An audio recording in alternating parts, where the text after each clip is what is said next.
It looks as though Brighton have got our number for the third time running in a season. They have come to Old Trafford and have beaten us at Old Trafford. I think the last time it was the first time in Eric Ten Hag's season, the first game of the season, they beat us, came back at Old Trafford last season, beat us, and then under Ruben Amorim, Brighton have done it over us again. And it raises a lot of questions. I'm sure you have a lot of questions. What kind of team are you seeing? Why is it that they win today?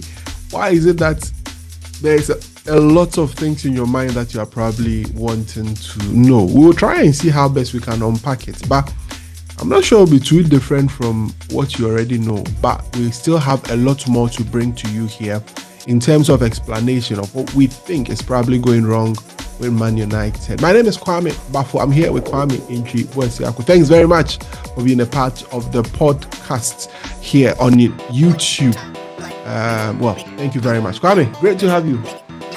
You almost spilled some beans, didn't you? Yeah, I have to take my time. Good. I'm good. Terrible results, but it's not something that we didn't expect. On the previous pod, I kind of told you I don't expect us to win today. I think most United fans knew we're not going to win today. The question is, why did we sort of accept defeat so early? We'll probably get into that after we take a break. Well, I'm going for a break. When I come back, we have a new segment. It's a quiz segment, right? So I'm going to read a question to you. You drop the answer in the comment section. When we come back in the next episode, I'll give you the answer to the question. So when we come back, I will read a quiz question to you and then I'll find out the answer in the next episode. But you know what to do. Please hit the subscribe button, hit the notification bell. If you haven't done that, please leave a comment with us as you always do. And also, remember to share with your friends. We need to grow the community. It's very important. We need to expand the community. The family is growing bigger and bigger. We need more people to join the family here on United and Everything Football. We'll be right back after this.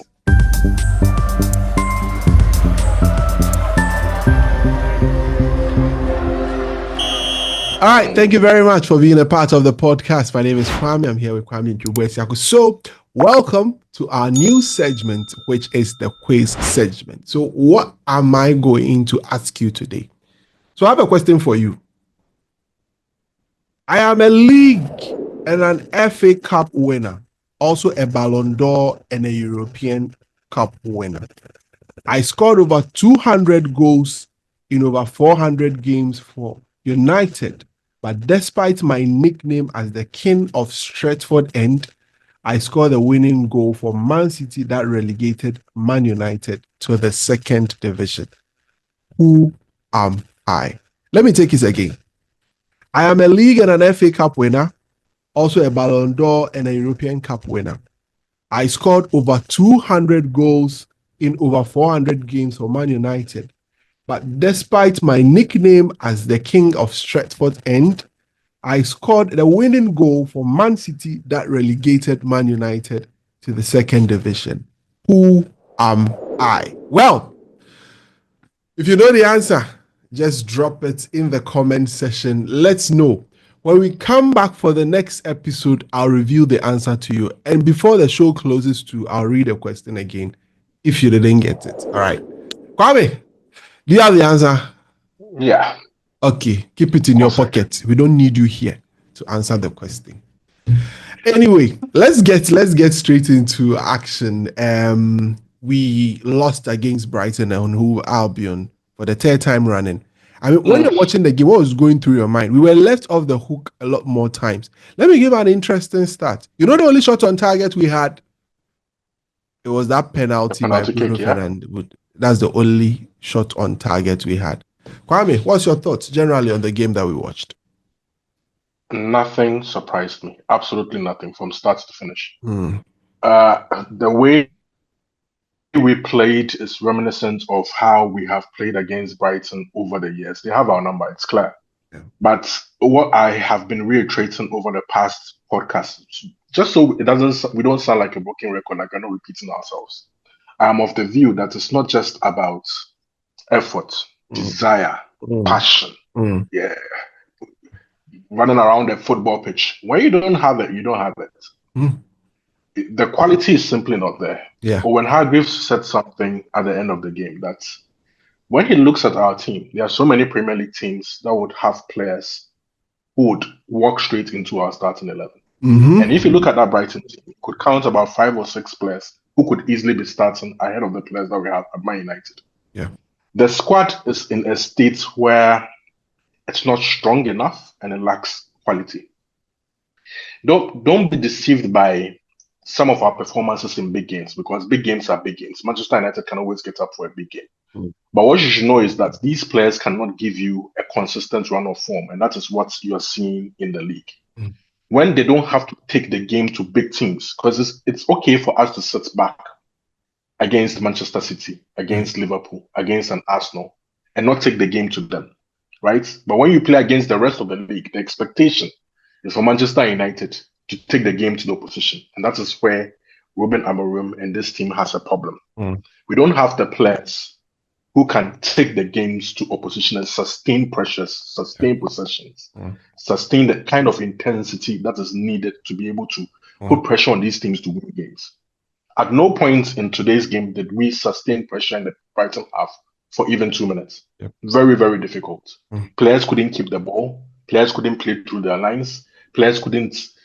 You would say we are not brave enough. It's not about being brave. If you don't have it, you don't have it. If you don't have it, you don't have it. If you look at what the mistakes, it looks like we are a bag of mistakes walking around. This is what I think. Teams know. You see, when teams are playing as they know that this is not it. This is not Manchester United. If we take the game to these players, we put them under pressure, we press them high, we'll force them to make mistakes. The mistakes are not just in tennis they call it unforced errors. Yes. Most of the mistakes are actually forced errors, where when we come under pressure, these players can't play out. When they make 1 or 2 of these unforced errors, then there is chaos. There is no belief anymore. They lose complete focus in what they are trying to do. The other issue is, it's not just about a lack of quality. Even the players that we have, most of them don't fit the kind of football that Ruben Amorim wants to play. So you found ourselves going down by a goal to something that Amorim said in a press conference was avoidable because they have spoken about it before. But it comes down to Mazwari makes a mistake by dropping in too deep and not marking Mitoma correctly. Mitoma was giving him a hell of a ride today. But you ask yourself, is Mazwari an actual right wing back? There's a difference between playing right back and playing right wing back. It's not the same. When you look at the other side, Diogo Dalot had some forwards up front that he's supposed to be able to pose much of a threat in the final third, but he just couldn't even get the ball past the winger, who was always tracking him back superbly. Offered no threat at all. The system is defeated when your wing backs can't even offer you anything offensively, can't score goals, can't create chances for you. Already, the system is defeated in that way. It's even worse when they can't defend properly because they are not actually left wing backs who are used to the system. The reason why I say this is, when you are playing left wing back, there's a certain relationship you're supposed to have with your right centre back or your left centre back. If you don't have that relationship, teams exploit that space in between. Yeah. We saw this in the game against Sunderland where Lenny was sticking to the cleaners because Amad Diallo and him didn't have that partnership. There was always that space in between where Kamaldeen Suleiman could isolate Lenny and do whatever that he wanted with him. But if there is a natural partnership between the wing back and then the right centre back or left centre back, that doesn't happen. They cut it out. Yeah. They also have a very good relationship when they have to pass balls forward, especially over the top, so that the wing backs can cause damage. We don't offer any of such threats. And if those things aren't evident or present in the way that Ruben Amorim wants to play, whatever that he's trying to do is simply not going to work. Today we started Zexi instead of Højlund. You saw good hold-up play, but then did you see a striker who had showed any sort of conviction in the penalty box with his shots, with how he controlled the ball in the penalty box, with his decision making. He didn't see that. It's not like as if Højlund had started the game today, he would have done anything better. Yeah. In the middle of the park, Baleba just overran us completely, right? You ask yourself, Kobe Mainoo and Ugarte, are they enough? If you take out Kobe Mainoo and Ugarte, we know why Eriksen and Casemiro have not been playing. I've been banging on this thing for weeks that players have been frozen out, players are being sold. If it sounded like an agenda 3 or 4 weeks ago, it's clear. It is very clear now what this club is trying to do with certain players. Players who have been at the club for a long time, probably on big wages, and need to be moved on. The club wants to do something about it. I also think that this decision is also having an effect on the squad itself. The fact that certain players have been made aware that they don't have a future at the club, either directly or indirectly. I say directly or indirectly because at the end of the game, he was asked a question on Marcus Rashford. And for the first time, he gave a completely different answer to what he has been given in the past. Correct. That he's not going to play a player who is just not going to add anything to his team. It's just as simple as that. For the first time, he gave a very, very different answer. He's not part of the plan. He's not part of the future of the club. He has to leave. It begs the question, certain players who don't even fit the profile in terms of the style of play that we want to play, do they still even have futures at the club? Garnacho's future is also in doubt. Yeah. So there are players in the team, in and around the club right now, who don't even know whether they have a footing in the club. Or probably they know, and they ask yourself, so what are they going to give you? Yeah. All this comes down to the fact that when you change managers mid-season, and you go for a manager who is completely different in terms of how the club has recruited, the club wants to play, and players don't fit, and players have to be moved on. These are some of the repercussions. We are suffering it. What I'm trying to say, and it comes back to Ruben Amorim, and then what the rest of the season holds for us, and probably the summer and then the future after that, is that we have to. He said it himself. It's going to be a roller coaster ride. Yeah, a very, very long roller coaster ride. He doesn't expect results to change. The reason is that he is not going to change. He's doing what he was brought in to do, which is to play a certain clear style of football. The problem is the players don't fit, but he can't change to suit the players. Otherwise, there was no point sacking him for the previous manager, who rather adapted to players rather than play the system that we knew him to be playing at Ajax and whatnot. Yeah. The other thing is he's hidden to the pressures coming. I'm going to say it confidently without anything hindering me from saying it. He's hidden to whatever instructions have been given him with respect to players who should not be part of the team now or in the future. Yeah. Casemiro, Eriksen, Marcus Rashford. I'll even add Alejandro Garnacho to it, because the only reason why he's playing is to keep his value up, to make it look like we are not in a weak spot in the negotiations with Napoli. You get what I'm saying? If you are not playing the player, obviously nobody is going to pay maximum for the player. It's like Rashford's situation. Who is going to pay maximum for a player that obviously the whole world knows that you do not need? I don't want us to get into why we need to sell certain homegrown players, of which it creates a lot of problems. But I think we've explained it in depth in the past 2 episodes. We need to do certain things to help us. This where we find ourselves is a combination of so many things that have happened over the past 10 years, so many mistakes that have gone over the past 10 years, and we are suffering the very worst of it. It's almost like as if we've hit rock bottom with respect to all the bad decisions. It's come back to bite us in the butts. Correct. Yeah. We have lost 10 league games in 22. The last time we lost this number of games was in 1989, 1990. And we finished 13th. So that was under the great Sir Alex Ferguson, if people do not know. The very early years of Alex Ferguson at this club. I think even the season before, he finished 12th. 13th, he went up to 2nd before he finally won the league title in 1992. That was what happened in the past. So it's not like this hasn't happened at Manchester United before. Nobody knows, right? It's just, football happens in cycles. You go all the way up and then you fall back down. We even got relegated. I'm giving the clue as to answer to the quiz at the point.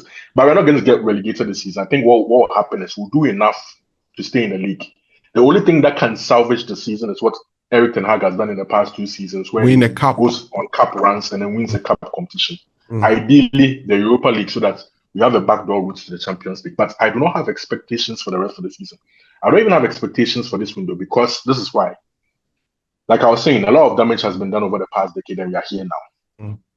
But Ineos have to take hardline decisions to remedy the problem. The problem is they themselves haven't helped themselves with mistakes that they have also made to compound the problem. For instance, in the past 2 episodes, we talk about the fact that we've overspent on the players like Anthony, Casemiro, blah, blah, blah, blah, blah, blah. But Ineos have also compounded the issue by hiring and sacking managers, hiring and sacking technical directors, and compounding the debt. So what I think they are doing is, we are not going to apply any band-aid to the issues that we have now. If there's already a lot of damage that has been done. It is not your fault, Ruben Amorim, that you find yourself in this situation. We hired you in the middle of the season. We have come to discover clearly that the players that we have, most of them do not suit the way that you play. We unfortunately cannot make those changes because of mistakes that we have made in the short term, and mistakes that this club has made over the past 10 years. And we will not hold you to ransom. We can't blame you for it. All we want you to do is do the best that you can with what you have. Ideally, we should sign players for you in this window. But based off the things that I've spoken about, it may be difficult to do that, because we have to sell players before we can bring in players. The reason why we can't sell some of these players is we put them on silly wages. It's not us, it's not Ineos. If they date all the way back, bought players for silly money, put them on silly wages, big contracts. Offloading them becomes a very big task. Very, very difficult. Very. The reason why, if anybody doesn't know, the reason why Napoli are in for Garnacho and not Rashford is Garnacho earns 50,000. Very low wages, high ceiling. Very, very low wages, high ceiling. They don't mind paying a big transfer fee for that player and even increasing the wages of such a player.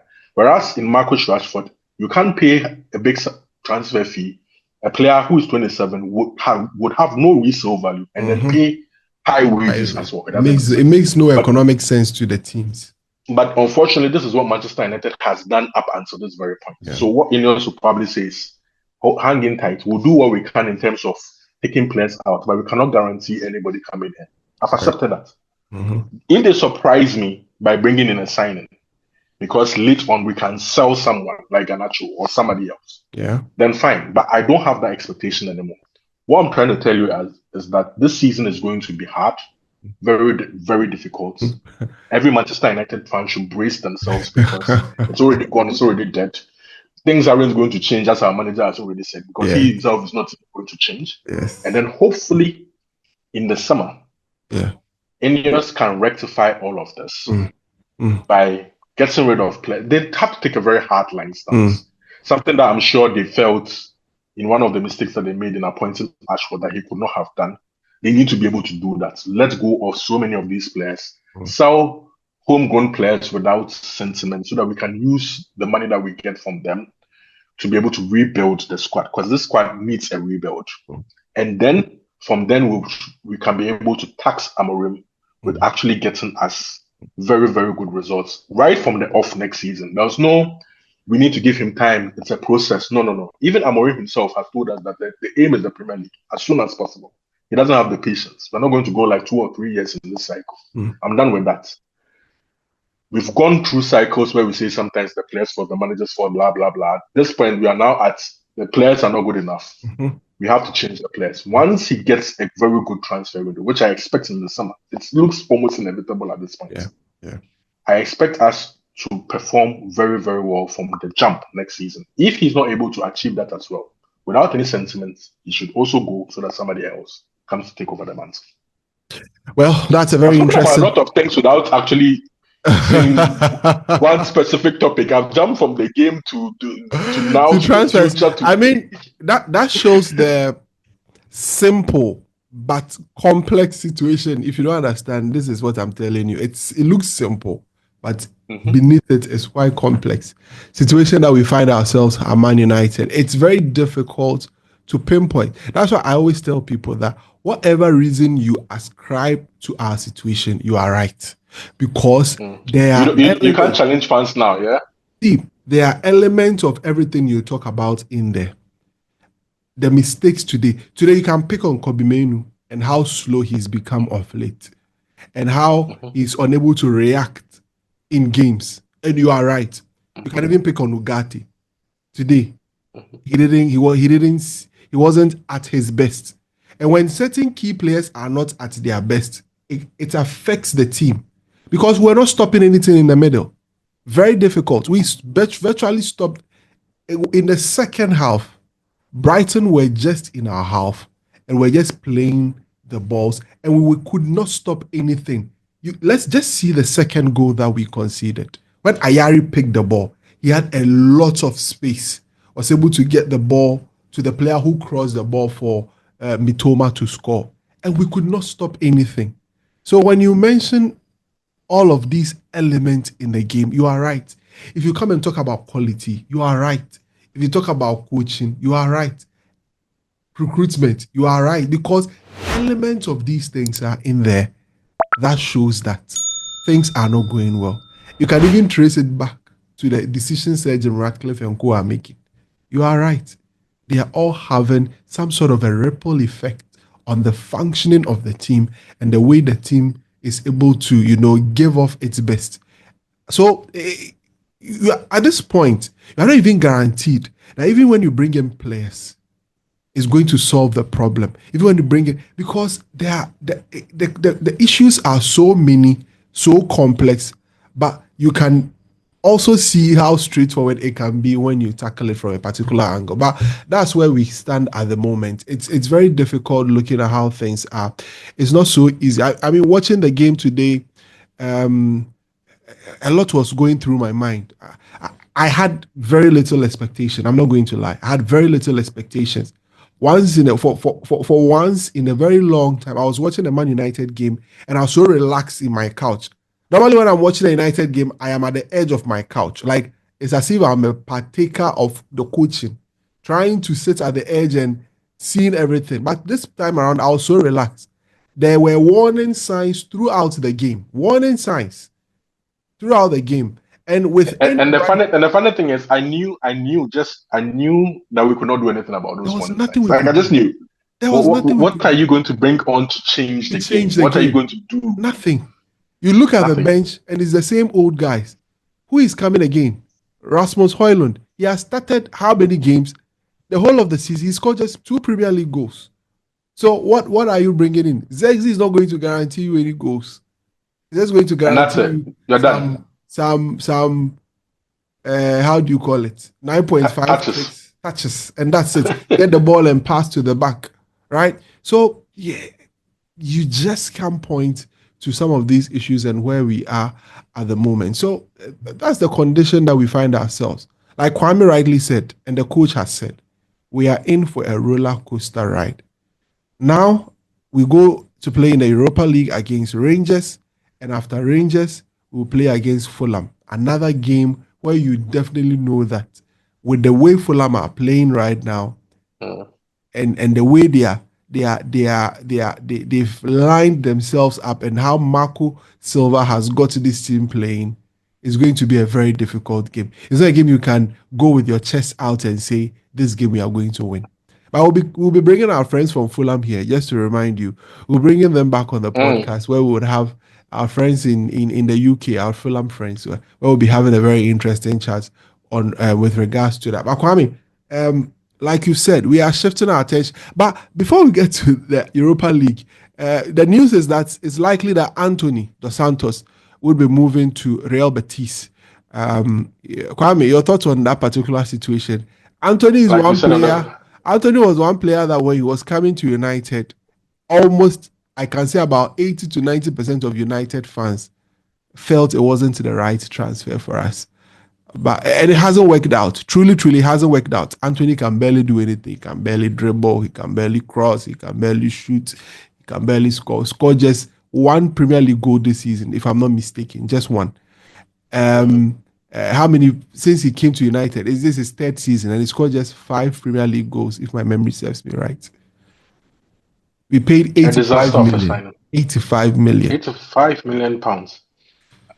It's one of those signings that is coming back to bite us right now. When they talk, PSL, FFP, all that. That's one of those signings. It's not just the transfer fee. It's almost on £200,000 a week. A player was earning £20,000 at Ajax. Jump. How did anybody come to that conclusion? And now we still owe £36 million of his transfer fee. It's crazy, isn't it?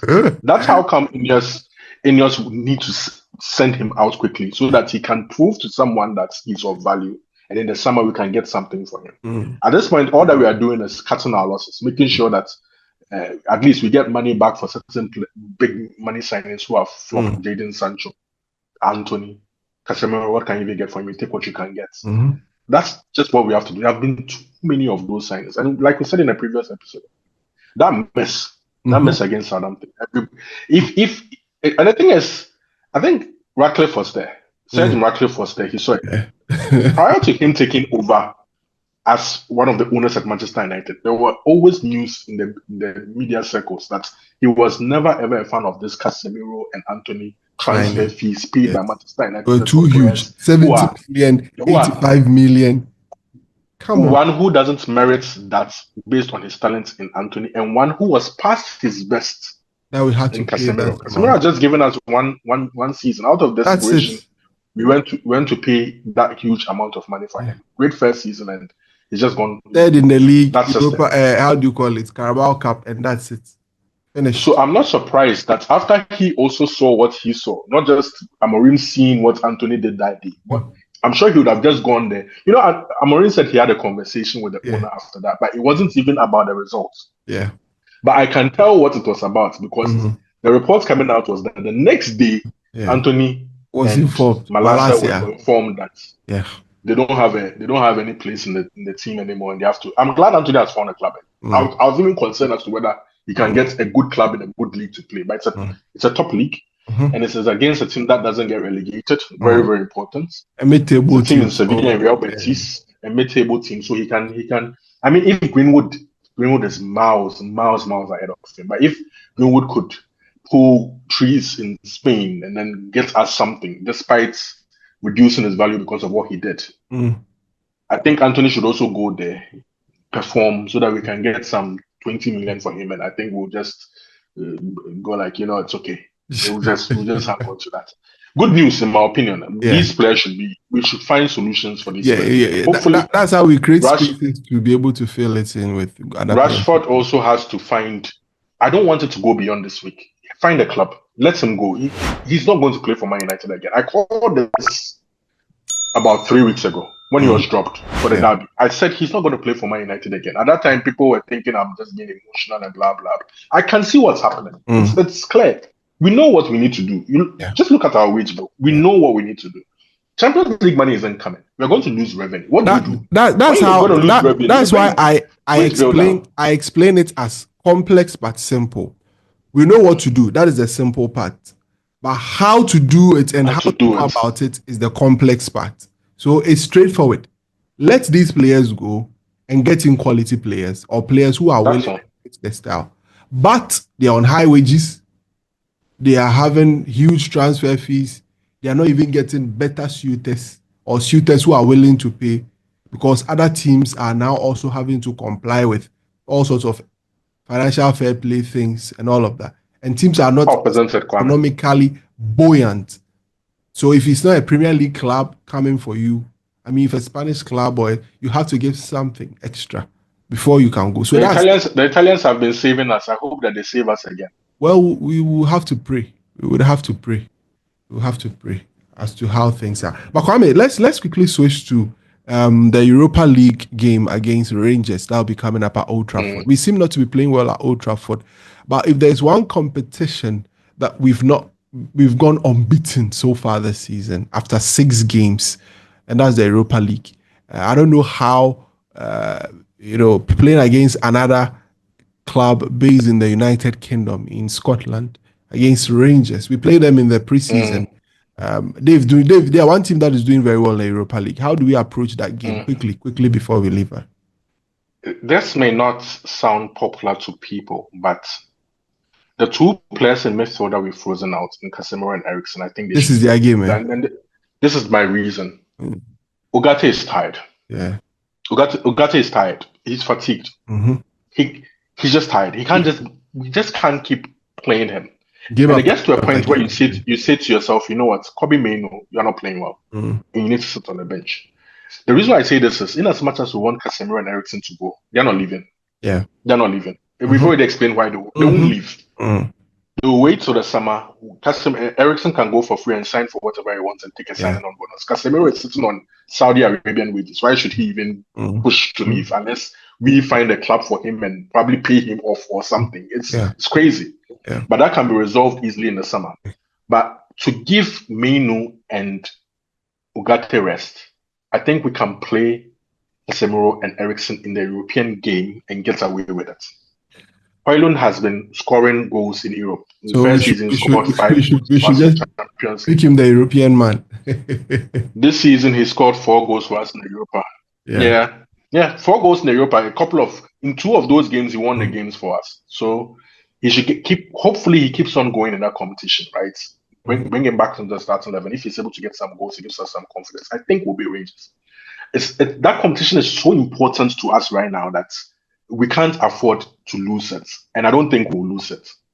Quality-wise, the Scottish League for me is even below. In my opinion, it is below the Championship. It's not even Championship level. Those 2 teams in Rangers and Celtic stand out in a way because they can attract some of the best Championship players. They can attract some players from Asia. They can attract some players from other leagues that allows them to be able to top their leagues and then automatically qualify for European competitions. Yeah. That's how come you find them in the Champions League at times, you find them in Europa League at times. I bet the fact that Rangers did get to, I think, a Europa League final 2 years ago against Frankfurt. Frankfurt. They don't typically do well in Europe. They don't typically do. And then this year, they're nowhere near their rivals in Celtic. If we're facing Celtic today, I'll probably be a bit edgy going like, you know what. But then it's Rangers. Alex Ferguson's old team, I'm sure he'll be there. It's a reunion of sorts. We've bottled one reunion and Dennis Law died and we bottled one reunion. Yeah. I hope that when he shows up on Thursday, we wouldn't do the same again. Everything, our entire season comes down to Europa League. We can shut house ourselves to another FA Cup final. So that's fine. Yes. But for financial reasons, we need to we have to win that Europa League and take the back door to Champions League football. So I'm expecting us to win and then climb up, cement our position in the top 8 so that we don't need to play extra games next season, next month, and then wait for the round of 16 draw. Anyway, all right. Thank you very much, Kwame, for being a part of the podcast as always, and thank you to you for being a part of the podcast, for watching, and for being an absolute. I'm going to repeat the question. I should repeat the question, right? Let me repeat the question that we are asking, that will be providing you the answer when we meet here for the next episode on Thursday.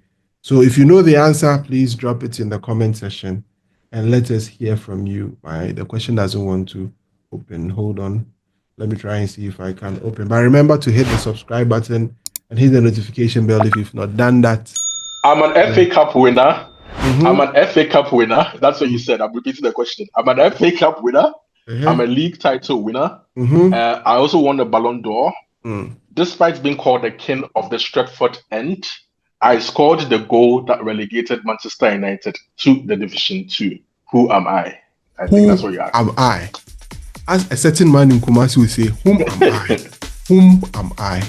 So whoever you know or whoever you think is the answer, please drop it in the comment section. Maybe when we go, you'll find a sponsor for this particular segment who would gift you those people, or you are our viewers who watch this particular segment and answer correctly. Might gift you something. So let's see. If you have anybody to sponsor us to, you can bring the person to us. It's very, very important. All right. Fami, thank you very much for being a part of the podcast. It was great having you on the podcast. Thank you so much. Remember to hit the subscribe button and hit the notification bell. We'll see you on the next one. Have a great time. Bye-bye.